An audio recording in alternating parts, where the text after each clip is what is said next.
Bienvenue à notre une huitième émission, cet automne de 2018. C'est-à-dire que j'ai, dans la dernière émission, parlé des sujets que je souhaitais aborder au cours de la saison qui commence, et je me suis révisé. J'ai pensé qu'il était pertinent, rendu à cet âge-ci, à la huitième émission, de me présenter. Oh, il y a des gens qui peuvent dire t'es qui toi? Puis, ou encore, c'est qui ce gars-là? Je suis comme vous, je suis porteur d'une histoire de vie. Certains de mes chapitres sont carrément noirs. Ils sont noirs parce que j'ai contribué à les noircir. Je vais un peu diminuer mon propos, là. J'ai ma part de responsabilité dans le fait que je les ai noircis. Les sujets que je me propose d'aborder au cours des semaines à venir sont, je dirais, des conséquences ou des conséquences, des résultats d'examen de conscience que j'ai fait au fil des ans, à partir des chapitres noirs de mon histoire de vie. D'emblée, je peux vous dire que j'ai fait de la prison, moi. De la prison provinciale, je suis passé au pénitencier. Vous imaginez que... Non, vous ne pouvez pas vous imaginer. Je vais vous dire que j'en avais besoin. Je n'en avais pas le goût. Ça, vous pouvez en être assuré. Il m'a même été offert à l'époque d'utiliser la voie VOIE, puis peut-être aussi la voie VOIX, d'un plaidoyer de détraquement mental, ce qui aurait peut-être permis, je dis bien peut-être, permis à ce que je ne connaisse ni prison ni pénitencier et que je me trouve dans une institution pour les gens souffrant de troubles mentaux. J'ai refusé à l'époque. Je savais que je portais des parts de responsabilité dans le drame dont je suis auteur. Et il y a quelque chose en dedans de moi, quoi au juste, je ne le sais pas, mais il y a quelque chose en dedans de moi qui disait, mon bonhomme, tu vas faire face à la musique. Ça a été à certaines époques, pour ceux qui connaissent la musique, ça a été un style de musique que je dirais à caractère wagnérien, la musique de Wagner. Pour ceux qui s'y connaissent un peu en musique, Wagner, c'est pas nécessairement le plus doux, c'est pas du Liszt, c'est pas du Beethoven. Wagner, c'est du Wagner et il y a eu, oui, des périodes qui ont été, je dirais, wagnériennes. Je suis pas venu et je ne suis pas en onde en ce moment pour faire la promotion des livres que j'ai écrits, loin de là. Je ne suis pas en onde non plus pour justifier ou même oser tenter de justifier ce que j'ai fait. Ce que j'ai fait ne se justifie d'aucune façon. Et là, ça s'explique, je dirais qu'en termes de santé mentale, ce que j'ai fait en 1989, bientôt 30 ans, là, ça s'explique. Et ça, je l'ai expliqué à beaucoup de monde. Il en demeure pas moins qu'il y a un qualificatif qui s'applique tout de suite après l'explicatif, c'est celui d'injustifiable. Il n'y a rien qui justifie ce que j'ai fait. Ça, c'est aussi ma responsabilité. Brièvement, je vais vous présenter les titres et je vais peut-être commenter aussi là, les titres des 4 ouvrages que j'ai eu le privilège de publier. Au départ, vous dire que m'adresser à vous encore en ce moment, ce matin, 8e émission, là, 17 octobre, c'est un privilège. Vous vous imaginez un ex-bagnard, ce dont je suis, qui bénéficie d'un plateau d'antenne de télévision communautaire. Je suis un bonhomme gâté, très gâté. Je ne questionne pas est-ce que je le mérite ou non, là. J'en suis pas là. Tout simplement pour dire que j'ai le privilège de m'adresser à vous autres, incluant ce chapitre très noir de ma vie. Chapitre très noir pour lequel nombre de gens, c'est là, quand le nombre de gens, c'est passablement nombre, peut-être même beaucoup de monde. Chapitre noir de ma vie pour lequel nombre de gens ont souffert et souffrent encore. J'en suis conscient. Quand je vous disais que de la prison et du pénitencier, j'avais besoin, c'est que les gens avec lesquels j'ai eu le privilège de travailler en milieu carcéral étaient des gens convaincus de l'existence de la réhabilitation. Et ces gens-là m'ont accompagné pendant nombre d'années. Je m'en viens au livre. Le premier qui a été publié, ça s'appelle « Et là, faites pas le saut, là, regardez, je vous parle d'un chapitre noir, on tombe dans le noir. » Ça va dessus, là? J'ai mal à ma liberté, j'ai tué, sur le chemin du pardon. C'est un volume qui a été publié une première fois en 2001, qui a connu un succès à telle enseigne qu'il y a eu une réédition en 2007. Contrairement à ce que j'écrivais en 2001, je n'ai plus mal à ma liberté. 2018. Le fait demeure, oui, j'ai enlevé la vie. Et sur le chemin du pardon, je pense que la couverture elle-même indique qu'au fond, la lumière est au fil des décennies qui sont passées depuis ce drame-là, je suis passé par le chemin du pardon. Le deuxième ouvrage, c'est un cadeau qui m'a été donné. J'ai étudié à l'UQAM de 2002, l'Université du Québec à Rimouski, de 2002 à 2005. J'avais quitté l'école à l'âge de 16 ans, je pense, autour de 16 ans. Et à l'âge de 58 ans, je suis retourné chez les bancs d'école à l'UQAM. Et il y avait un auteur qui nous était suggéré dans le cadre de nos études, un auteur qui s'appelle toujours, parce qu'il est vivant, Gaston Pinault, un spécialiste en rédaction d'histoire de vie.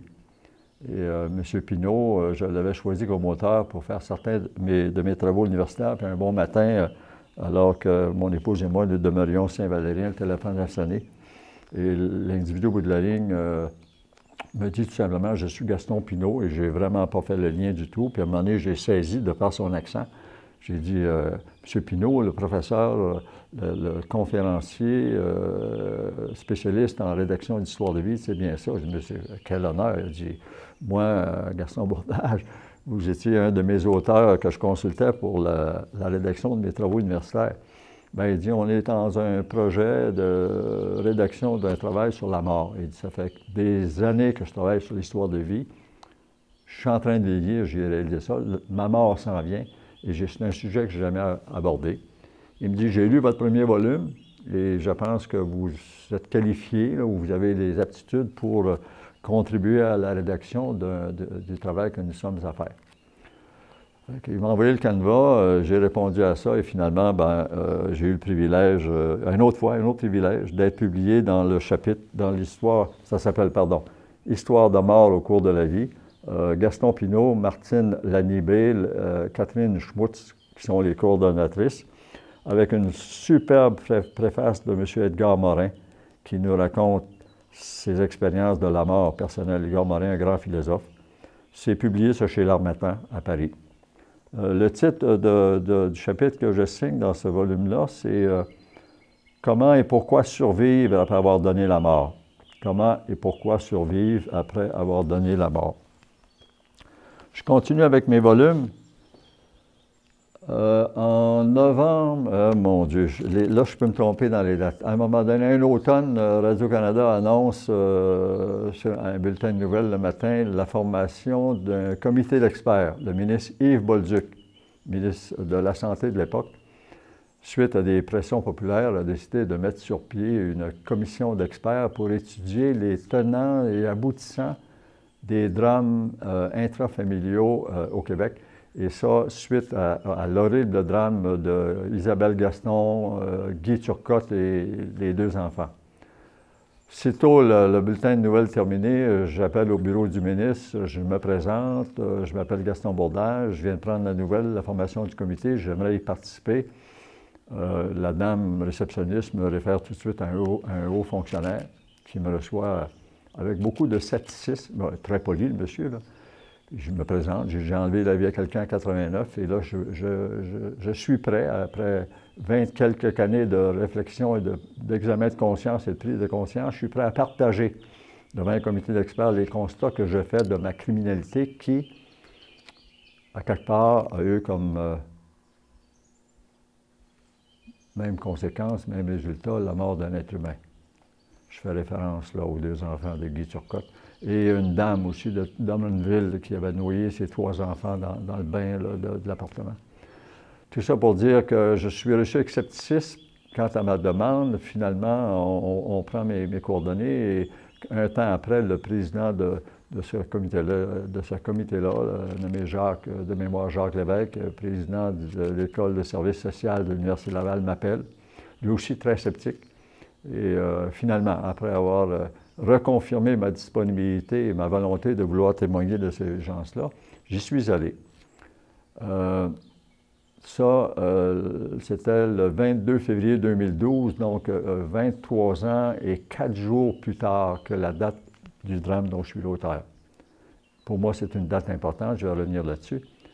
Et à ces experts-là, j'ai donné la liste, j'ai fait une énumération de mes constats, sans aucune phrase. Un exemple des mots que j'ai partagés: angoisse, débandade, détresse, désorganisation. Et j'ai dit à ces experts-là ces mots-là. Un autre exemple: paranoïa, schizophrénie, dépendance avec comportement de transfert, déresponsabilisation, entre autres, exprimée par la maladie de la stacose. J'ai pris ces 28 constats-là et en revenant à la maison, dans les jours qu'on suivi, je me suis assis et j'ai sorti ce petit bouquin-là, une petite plaquette, une 60aine de pages, qui s'appelle « Examen de conscience, autopsie de l'injustifiable ». J'en ai parlé tout à l'heure. Ça a été publié à compte d'auteur. J'ai pensé que la photo de la page principale correspondait, en fait, l'ouvrage correspondait très bien à la photo du Le Penseur d'Auguste Rodin, photo que vous retrouvez d'ailleurs à chaque début d'émission. Et j'en ai fait un volume, ces constats-là, qui expliquent, qui ne justifient d'aucune façon. Je disais un jour au docteur Maguire, qui était à l'époque, avant qu'il prenne sa retraite, il était attaché au CIU 3S, si c'est le nom exact, à Rimouski. J'ai dit, docteur Maguire, quelqu'un qui met en pratique, qui pose les mêmes gestes que ceux que je décris là-dedans, 28, 29 constats, là, va arriver au même résultat que moi. Et il y aura mort humaine. Quand j'ai dit au début de la présentation de mes volumes que j'avais mal à la liberté, j'ai été prisonnier, moi, de mon histoire pendant 23 ans et 4 jours. La vraie sentence pour moi, elle est vraiment différente de celle du tribunal, monsieur le juge Verdon à l'époque. La vraie sentence, c'est 23 ans et 4 jours. À ma sortie du comité de ma présentation devant les membres du comité d'experts, en franchissant la porte, 22 février 2012, j'ai eu la certitude que j'avais fait le maximum que je pouvais faire pour tenter de conscientiser l'ensemble, expliquant le drame. Et le 22 février 2012, je me suis donné rendez-vous avec la liberté. Dans une des émissions, au tout début de la première série, le printemps dernier, j'avais fait de la liberté un de mes sujets. Et c'est en lien direct avec le 22 février 2012 aussi. C'est aussi en lien avec ça. C'est que cette journée-là, à partir de ce jour-là, j'ai dit, je suis maintenant, par rapport au drame, totalement libre. Maintenant, je peux en parler. Je peux m'insurger devant des gestes qui se posent actuellement dans la société. Je me sens à l'aise parce que moi-même, je les ai commis. Pour ça, pour arriver qu'en 2017, oui, à l'automne 2017, j'ai publié encore à compte d'auteur. Non, excusez-moi, c'est avec l'aide d'une maison d'édition qui s'appelle les Éditions de l'Apothéose. Un ouvrage qui s'appelle « Conscience, 3 points de suspension, en santé ou malade ». Tout ça pour me demander à l'époque, la conscience actuellement, autant individuelle que collective, là, elle est dans quel état? Dans quel état? Grande question peut-être. À l'intérieur de cet ouvrage-là, j'ai reproduit un document que j'ai déposé en avril 2014 à la commission Charbonneau. Étant donné que j'ai dans ma vie, moi, oui, j'ai brassé des millions. Je n'étais pas millionnaire, là. Je ne faisais pas des millions, j'en ai brassé. J'ai brassé des millions, 88, 89, qui, dans leur forme, dans la structure financière, dans la structure légale, c'était d'une propreté légale inattaquable. Les virgules aux bons endroits, les points aux bons endroits, c'était légal. Tout était légal. Mais combien malpropre. J'ai déjà questionné la frontière entre le côté légal et le côté immoral, avec, dans des commentaires que je fais encore, mais que j'ai fait aussi à l'époque de la commission Charbonneau, à plusieurs journalistes. Je leur posais justement la question, est-ce qu'il est possible de dresser une frontière entre le côté légal et le côté moral?